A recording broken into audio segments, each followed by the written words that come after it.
ازاي ان شاء الله هنزله قدامكم وهكتب لكم في صندوق الوصف المحشي ده خد سوى قد ايه، هكتب لكم وهوريه لكم بعد شويه اما يغلى ان شاء الله. خلاص يا حبايبي هو كده نشف من الميه، ما عادش فيه ميه خالص اهو، لو زي ما انتم شايفين كده ما شاء الله ما شاء الله. نشف معايا اهو بالطريقه دي زي ما احنا شايفين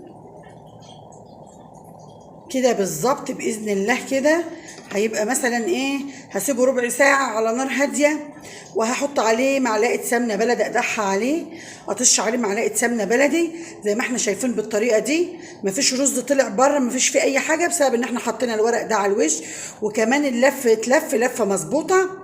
ده شكله هوريه لكم ان شاء الله وانا بنزله على